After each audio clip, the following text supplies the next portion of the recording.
Bonjour à tous. Bonjour à tous. Bonjour à tous. Eh ben, Bonjour.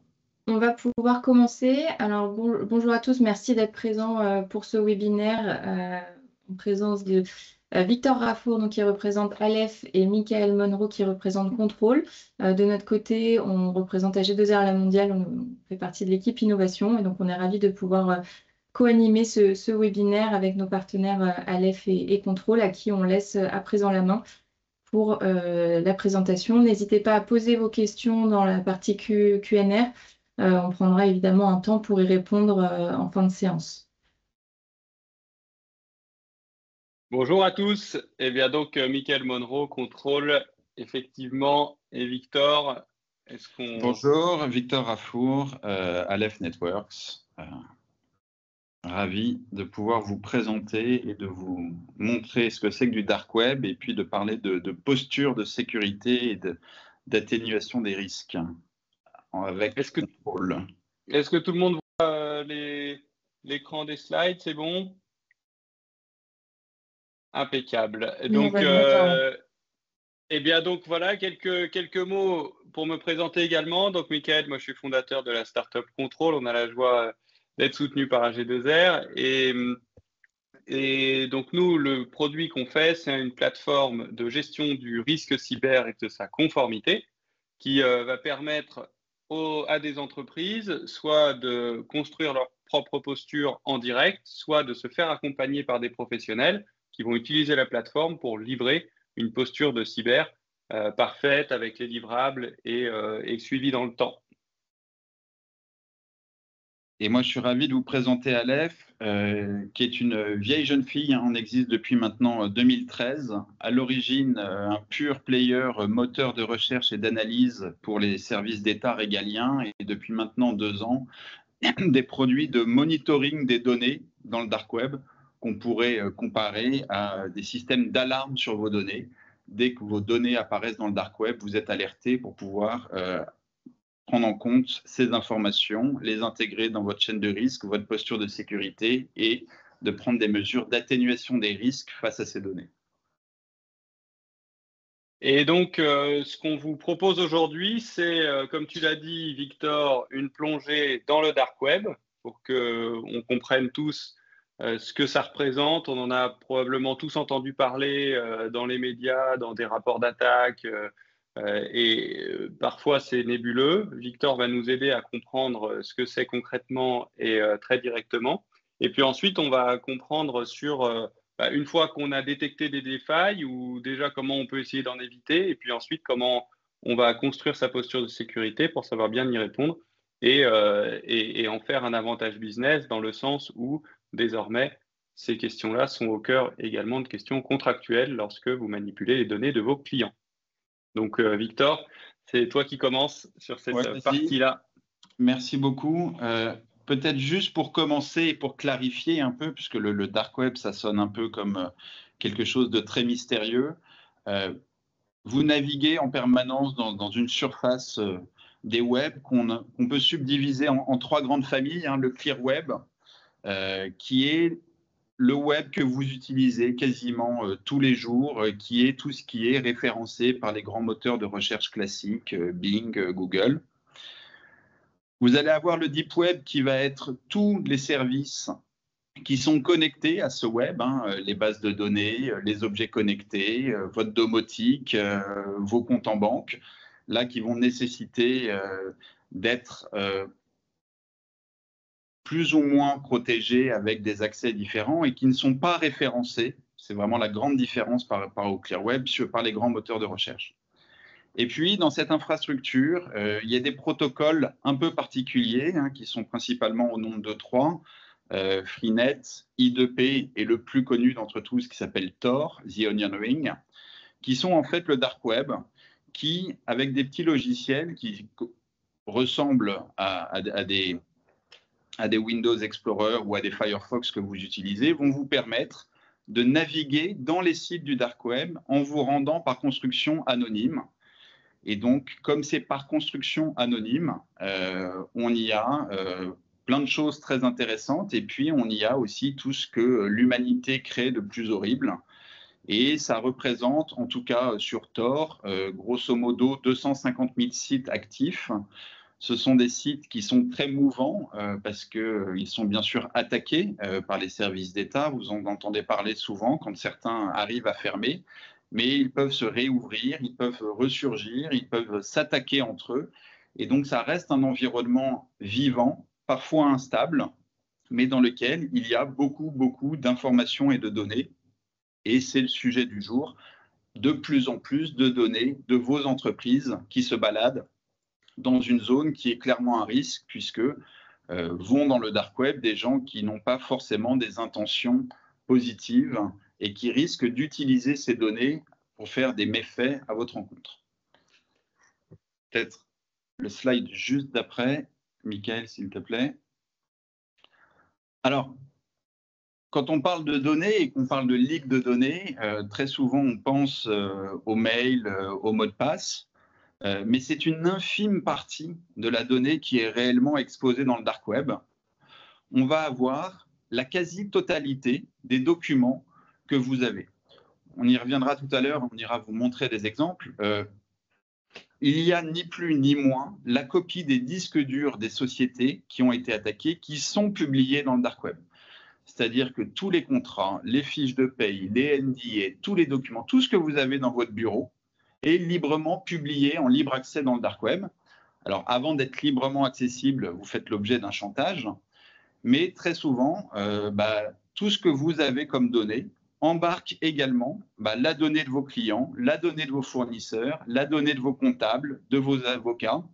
Et donc, pour une société qui est touchée, vous pouvez avoir des milliers d'autres organisations qui peuvent être impactées.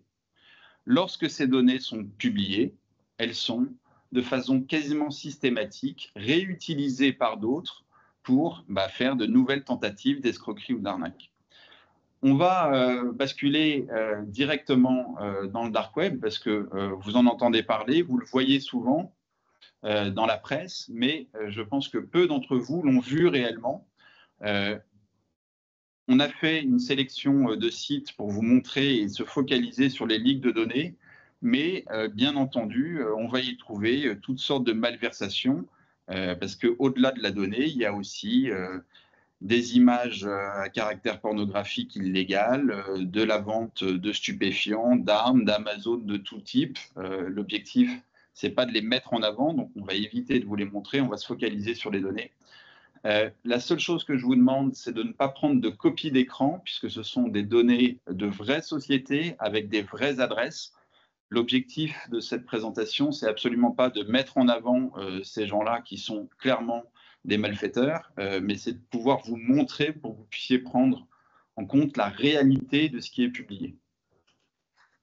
Je vais prendre la main sur l'écran.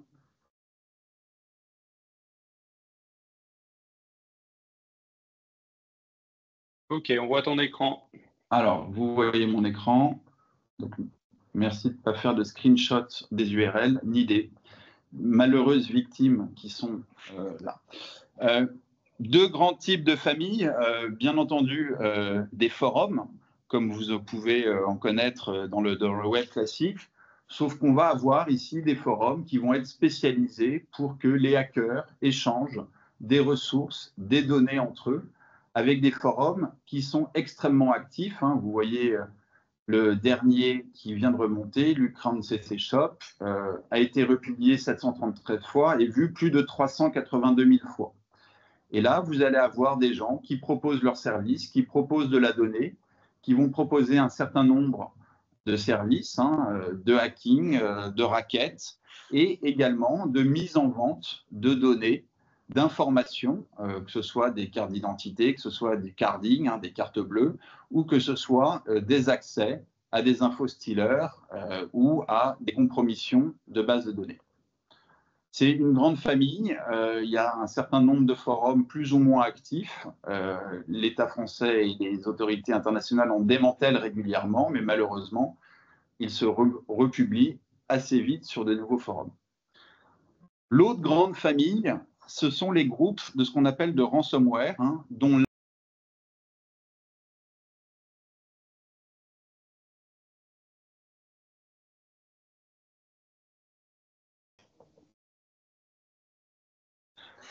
Alors, les risques qui sont associés, on les classifie en 5 grandes familles. Vous avez bien sûr du risque cyber et de la sûreté, puisque là, vous allez avoir des informations critiques qui vont permettre d'attaquer les organisations.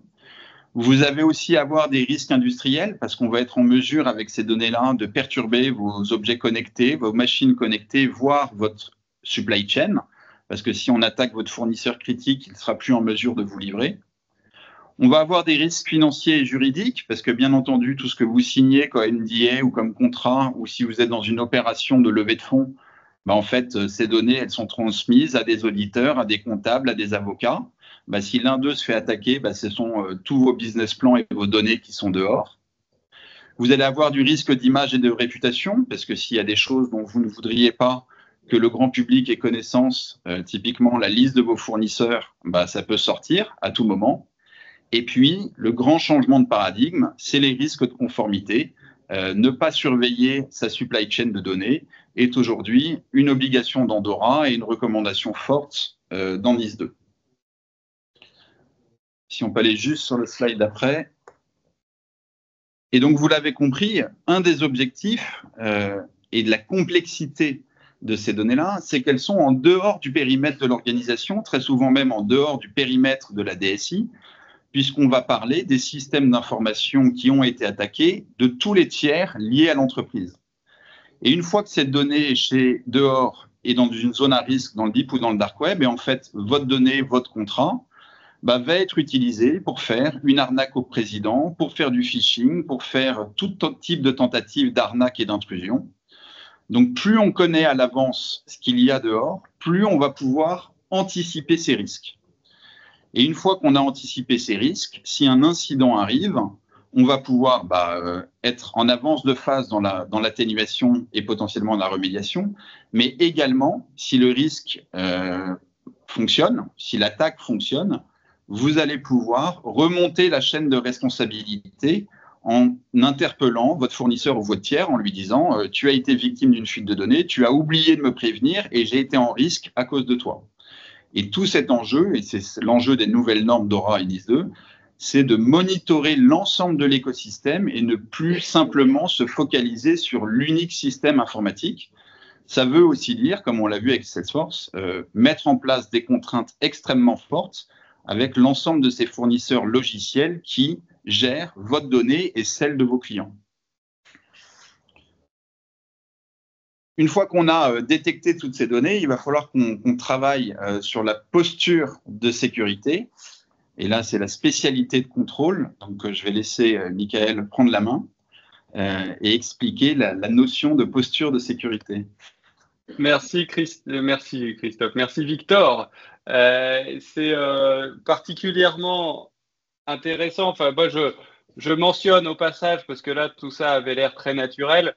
C'est une chance de voir la réalité du dark web avec Victor comme spécialiste qui nous fait une visite où vous avez vu des choses qui sont rares à voir. Donc, c'est malheureusement pas réjouissant, mais en tout cas, c'est vraiment la réalité de ce qui se passe dans l'écosystème d'attaque. Et comme tu le disais, ce qu'il faut bien comprendre, c'est qu'il y a une monétisation très importante puisque chacun se revend des parties d'attaque qui fonctionnent et qui finissent par être des données publiées, et la monétisation repose le plus souvent sur la revente et les rançons. Et donc, votre posture de sécurité, c'est ce qui va finalement déterminer à quel point vous êtes exposé à tous ces groupes organisés qui cherchent à obtenir ces moyens de monétiser des informations. La plupart des motivations, si on sort des sujets étatiques et d'espionnage, c'est du financier. Donc, c'est pour ça qu'il est intéressant de comprendre comment ces données-là sont monétisées pour comprendre quelle est la meilleure manière de se protéger. Lorsqu'on parle d'une posture de sécurité, on parle d'incident cyber, ok ? Mais il faudrait qu'on se définisse ce que c'est qu'un incident cyber et ce qui peut vous coûter de l'argent, parce que c'est finalement cela dont vous allez essayer de vous protéger. Si vous avez en face de vous une menace qui est nébuleuse, gazeuse, c'est très difficile de mettre en place un plan d'action, une stratégie pour y répondre. Donc, ce qu'on va voir ensemble maintenant, c'est des notions très simples qui vous permettent de définir ce qu'est un incident cyber qui peut vous coûter. Cette définition, elle repose sur les 3 piliers qui sont affichés à l'écran. La confidentialité, l'intégrité, la disponibilité. C'est les 3 fonctions que vous allez vouloir garantir sur chacun des actifs de l'entreprise. Les actifs, c'est soit des données, soit les humains, soit les process de l'entreprise, soit même des documents matériels. C'est tout ce qui peut permettre à l'entreprise de gagner de l'argent, de générer son activité. Donc, les 3 fonctions que vous allez vouloir garantir sur chacun de ces actifs, c'est la confidentialité premièrement, c'est-à-dire seules les personnes autorisées y ont accès. C'est assez clair, c'est d'ailleurs tout ce dont tu parlais, Victor, c'est-à-dire que là, la confidentialité, pour tous les actifs qu'on a vus, elle est perdue. Intégrité, c'est-à-dire que quand vous déposez une information à un endroit dans votre système d'information, vous la récupérez sous le même état. Personne n'est venu la modifier, la rendre fausse ou la rendre illisible. La troisième fonction, c'est la disponibilité, c'est-à-dire qu'au moment où vous avez besoin d'un actif, il est disponible. Okay, ces 3 fonctions-là, elles sont assez évidentes. Ce qui est intéressant, c'est qu'elles suffisent à définir ce qu'est la sécurité de votre système d'information. C'est-à-dire qu'on va définir un incident de sécurité comme tout événement qui coupe tout ou partie de ces 3 fonctions sur au moins un actif de votre entreprise. Okay ? Donc, toute votre stratégie de protection et votre posture de sécurité, elle va être définie par à quel point vous arrivez à maintenir ces 3 fonctions à tout instant sur vos actifs. Et donc, les moyens que vous avez pour protéger ces 3 fonctions, eh bien, classiquement, comme dans toute gestion des risques, si certains d'entre vous connaissent la gestion des risques industriels, par exemple, on est dans les mêmes concepts.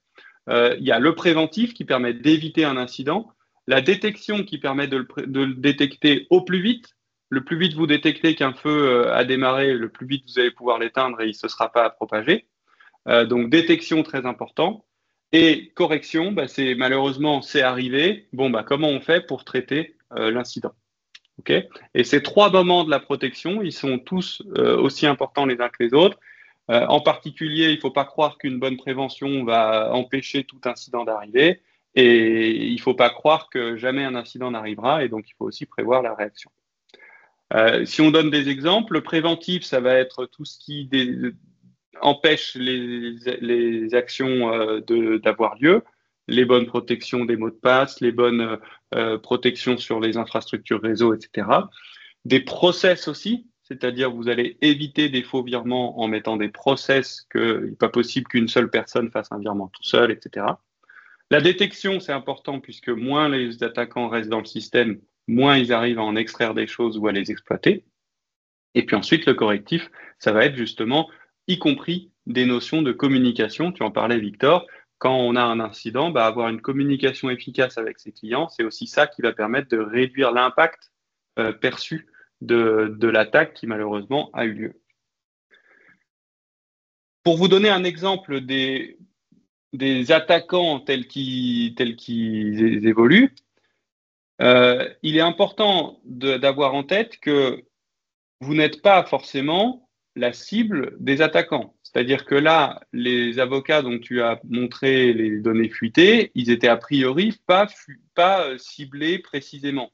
Ce qu'il y a, c'est qu'ils sont passés dans les espèces de grands chalutiers des robots d'attaque et qu'ils avaient une porte ouverte. Donc, le robot est rentré et est ressorti avec les informations. Un exemple, c'est un moteur de recherche qui existe, qui va aller chercher les objets connectés qui sont connectés et mal sécurisés sur Internet. Et vous pouvez, vous voyez, en une requête, trouver ici des webcams qui sont connectés sur Internet, mais où en fait, soit le mot de passe est resté en admin, soit carrément ils envoient le flux non protégé sur Internet. Et donc, vous avez des robots qui font ça en permanence sur des objets connectés. Également, ici, je vous mets, ce sont des logs de notre application contrôle où évidemment, on fait attention à toutes les requêtes qui arrivent. Eh bien, il y a tout le temps des requêtes qui essayent de jouer des attaques connues sur notre infrastructure. Ici, ce sont des attaques qui viennent du Japon, enfin, en tout cas la dernière IP rebond a été japonaise, et on va tenter une attaque WordPress d'un dictionnaire d'attaques en fait, qui sont les attaques classiques publiées. Et si jamais on avait été un site WordPress non à jour, eh ben, on aurait été pris par ce robot-là qui ensuite aurait revendu cette attaque réussie à d'autres pour l'exploiter. D'accord? Donc c'est comme ça que ça marche. Et la réalité, c'est que votre posture de sécurité, elle doit être en mesure de répondre à ça. Elle doit être en mesure de répondre à ça pour deux raisons. Pour votre choix interne, c'est-à-dire votre propre gestion du risque, et comme tu le disais, Victor, pour votre responsabilité vis-à-vis de vos propres clients qui vous confient des données et qui s'attendent à ce que vous soyez responsable avec. Et donc, la lutte contre les cyberattaques, c'est aussi une affaire de solidarité où il faut que chacun fasse ce qu'il faut, soit un peu vacciné contre ces choses-là pour ne pas être un relais de transmission. OK? Et soit vous le faites par conscience citoyenne, conscience de partenaire business, soit on vous l'impose si vous êtes en relation business avec des acteurs NIS2 et DORA. Je précise, NIS2 DORA, ce sont deux règlements européens qui s'appliquent dans des domaines variés et qui vont exiger à ceux qui sont soumis à NIS2 et DORA d'avoir justement de faire ruisseler ces exigences vers les sous-traitants, donc peut-être vous. Donc pour résumer, soit c'est un choix personnel, soit c'est un choix qui vous est imposé. Dans tous les cas, le sens de l'histoire, c'est que vous allez devoir le faire. Et donc, plus vous vous donnez de temps pour le faire, plus vous aurez de temps pour construire votre posture avant un incident, avant une exigence réglementaire, et donc vous maîtrisez le coût. Là où, si vous le faites en dernier recours, vous ne maîtrisez pas le coût, c'est le coût qui vous maîtrise. Donc, cette atténuation des risques, vous avez chez Aleph ce module Aleph Alert. Victor? Ouais, pour reprendre ce que il vient d'être très bien expliqué et que Contrôle permet de monitorer, il y a un champ extrêmement vaste de données possibles qui peuvent servir à des attaques qu'il faut anticiper. Dans ce champ qui est vaste, nous, notre spécialité, c'est les données qui sont dans le deep ou dans le dark web, pour une raison très simple. Pourquoi il faut connaître ces champs qui sont très vastes? On ne peut pas vous attaquer si on n'a pas de données. Je ne peux pas vous envoyer un faux SMS avec votre plaque d'immatriculation pour vous envoyer une fausse amende si je ne connais pas votre voiture, votre plaque d'immatriculation et votre numéro de téléphone. Ces données-là, comme elles sont disponibles, elles sont utilisées, ce qui veut dire que le simple fait de savoir ce qui est dehors va permettre de ne pas subir et de mettre en place les processus d'identification, de détection et de remédiation, voire d'atténuation du risque. L'importance, c'est vraiment de savoir. Typiquement, ce que vous voyez à l'écran, c'est mon alerte à moi, qui joue mon numéro de sécu, mon nom de famille, mes mails de Aleph, mes données à moi, et dès que ça sort, je suis alerté. Une fois que je suis alerté, en général, dès que c'est sorti, il n'y a pas une attaque instantanée. Ça va prendre dans le temps. Mais je vais vous prendre un exemple très concret. J'ai été victime de données personnelles qui sont avec mes données chez un broker d'immobilier.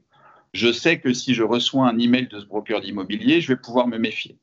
Aleph a été victime d'un sous-traitant, d'un de nos sous-traitants, donc un sous-traitant de rang 2, qui a communiqué des données techniques, notamment nos IP, des données sur nos serveurs et sur nos logiciels.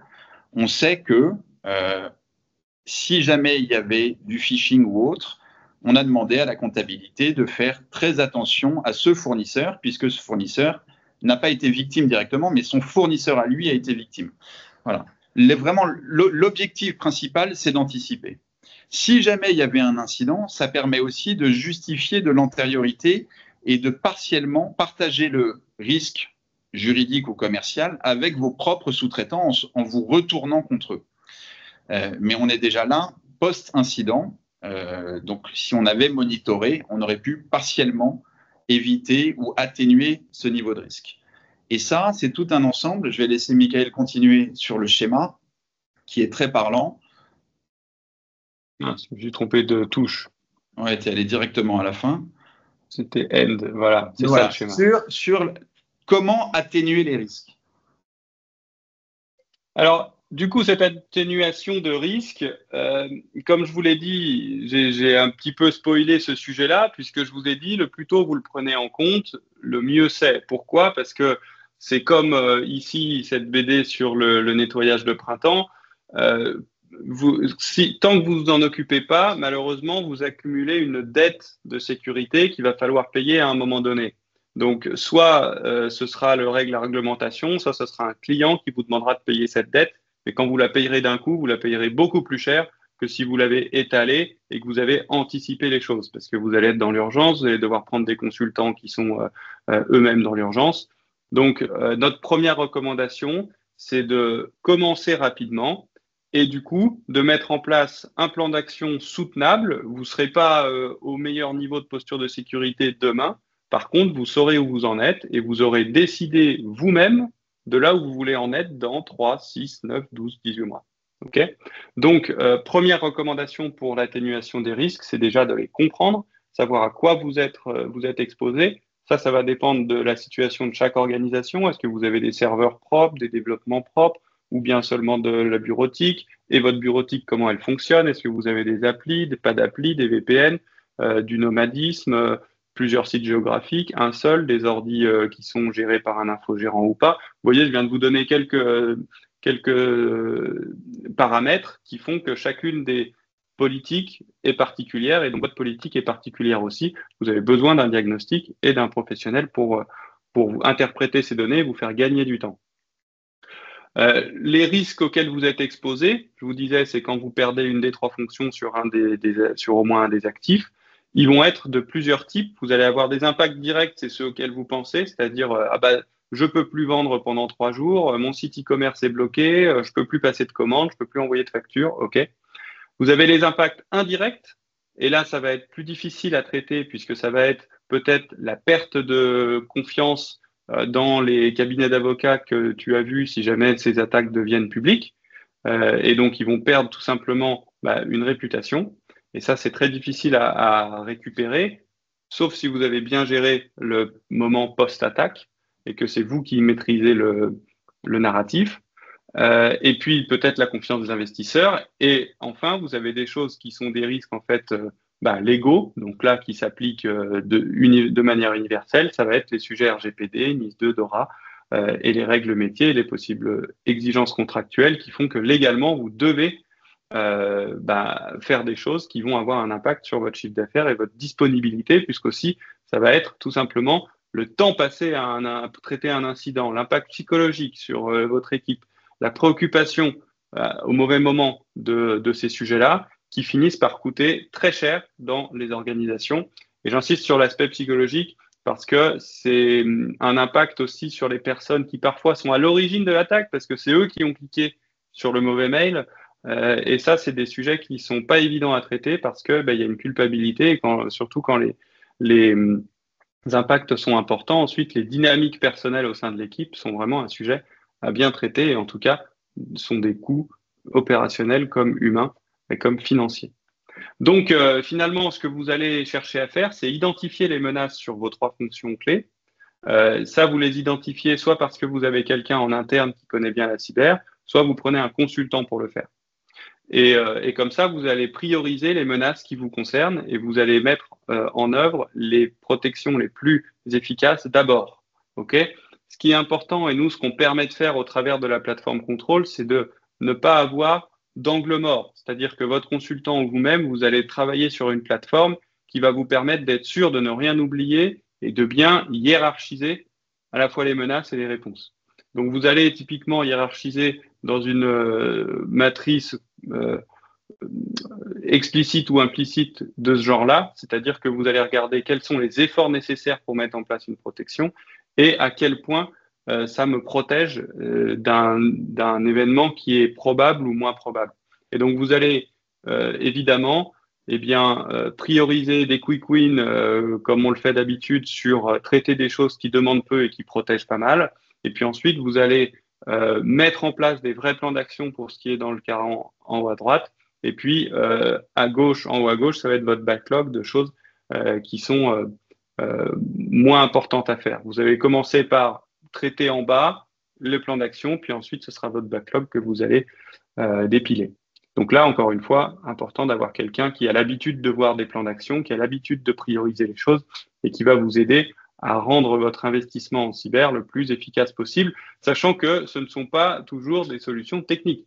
quand on parle, Victor, de ce que tu viens de dire sur vu qu'on sait qu'il y a eu une attaque, il faut faire attention au comptable, c'est du process. Vous n'allez pas mettre un outil chez le comptable. Vous allez dire attention, il y a telle et telle chose particulière pour ce client-là, pour ce fournisseur-là, je mets en place une double vérification humaine, voilà, et ça c'est du process.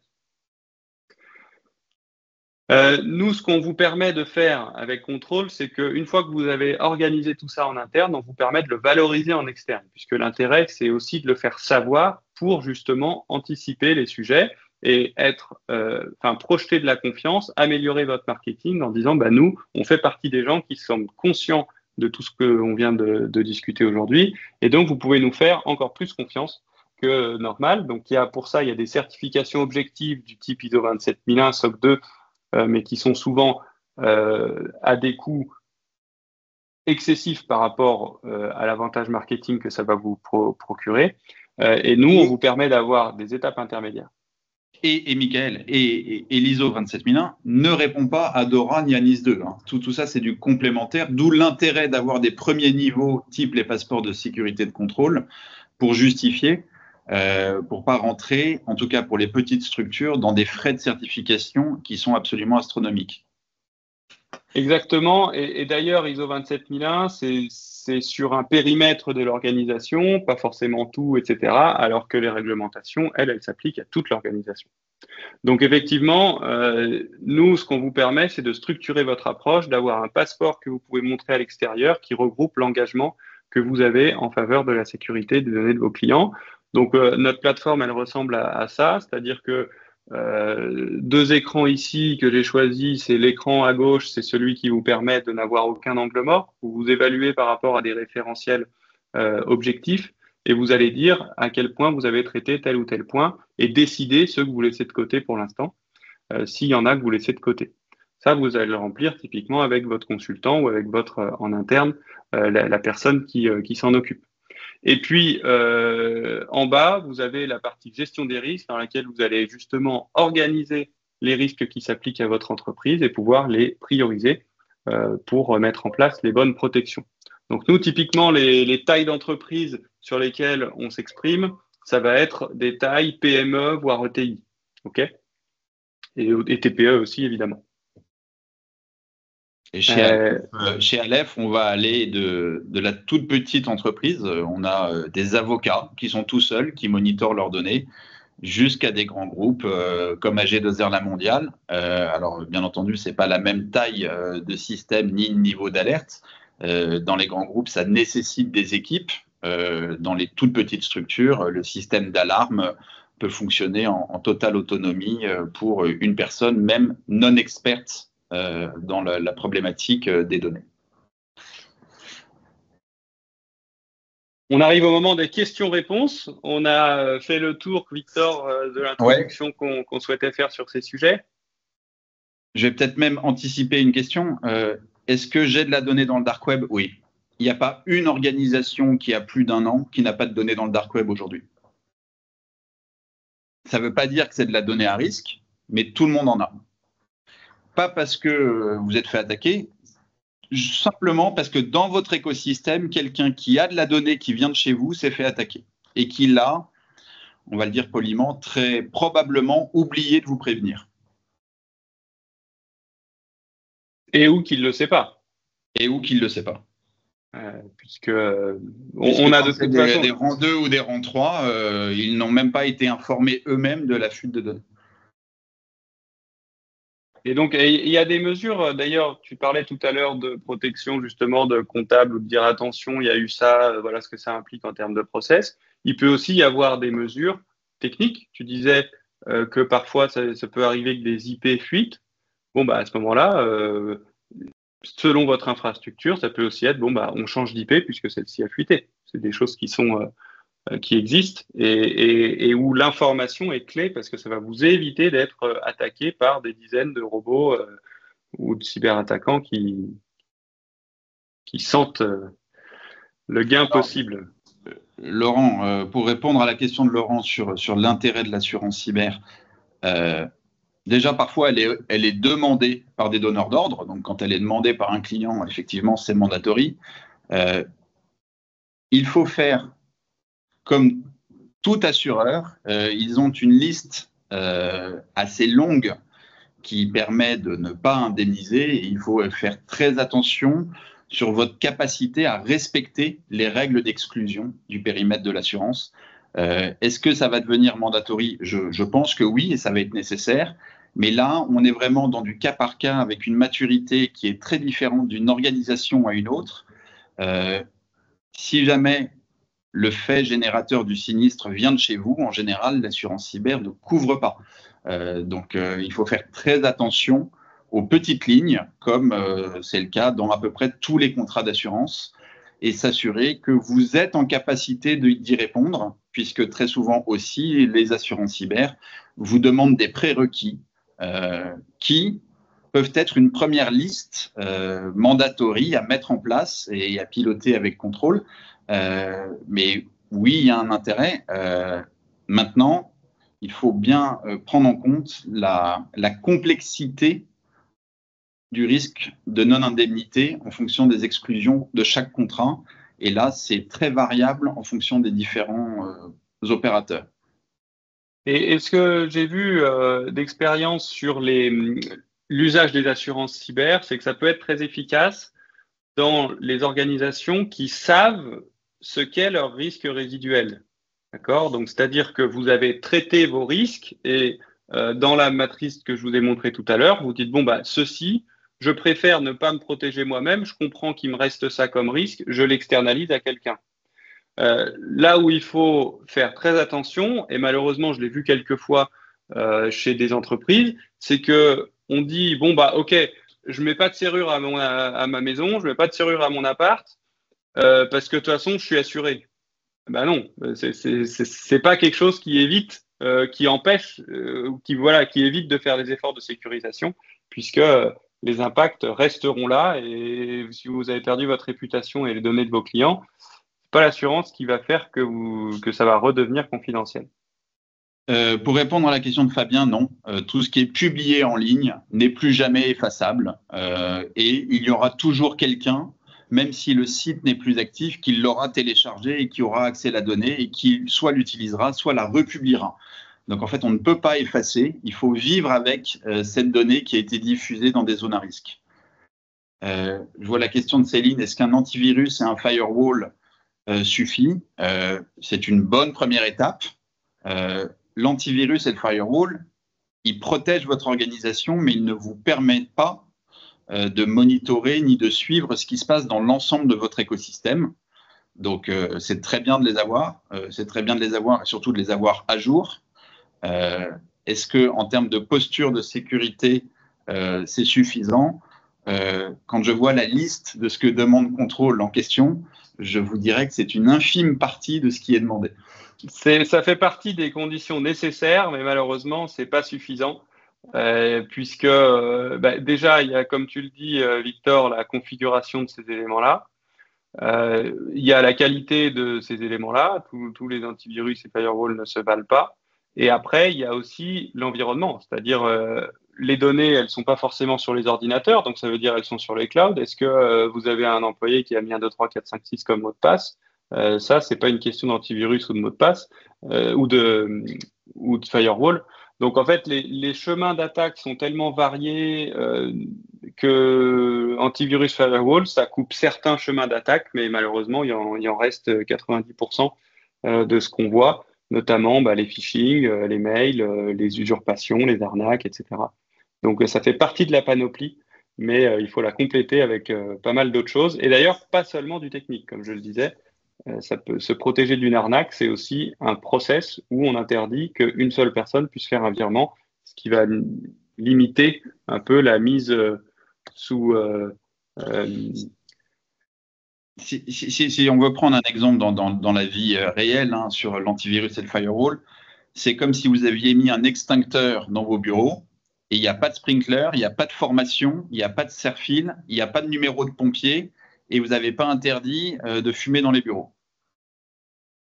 Alors c'est bien, mais ça ne fait pas tout. Effectivement.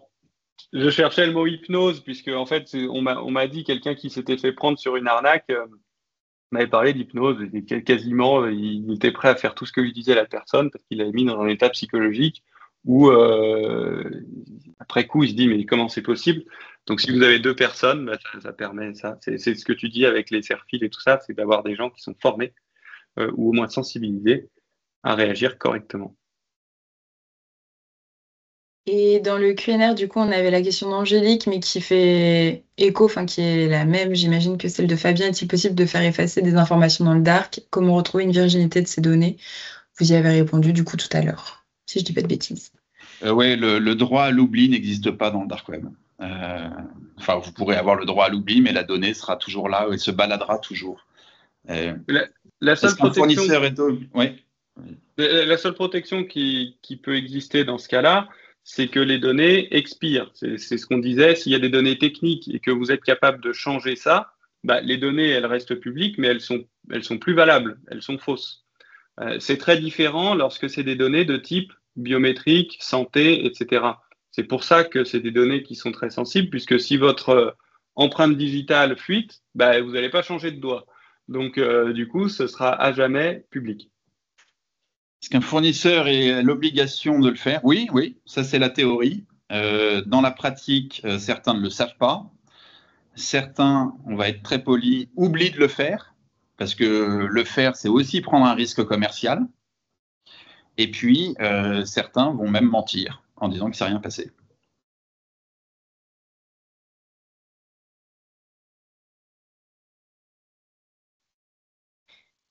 Très bien. Bon, on n'a plus d'autres questions. Je pense qu'on peut conclure. Et remercier tous les participants. On reviendra sûrement vers vous avec un petit questionnaire de satisfaction. Et merci aux intervenants, Victor et Mickaël. Léa, je crois qu'il y a une question. Ah oui, Angélique. Les personnes sont en train d'écrire des questions, si mon team c'est viable. Ah oui. Ah non, c'était merci et bonne journée. Bon. Merci. Bon, après, pour toutes les questions qui arriveraient après. Angélique est en train d'écrire quelque chose qui a l'air un petit peu plus long. Je sais pas. Ah non, c'était merci. C'était bon, bien. Angélique, tu pourrais taper plus vite, Angélique. Non, je connais Angélique, pardon, je me permets de la taquiner un petit peu. Bon, en tout cas, c'était un plaisir de partager ce quotidien qu'on vit avec vous et puis d'espérer que chacun d'entre vous ne sera pas l'une des victimes qu'on voit sur ces écrans tristes. Ouais. Merci beaucoup, messieurs. Merci Léa et Colline. Merci à G2R d'avoir organisé cette sensibilisation. Et Mickaël, c'est toujours un plaisir de partager avec toi. Absolument. À bientôt et merci à G2R. Merci beaucoup. Au revoir.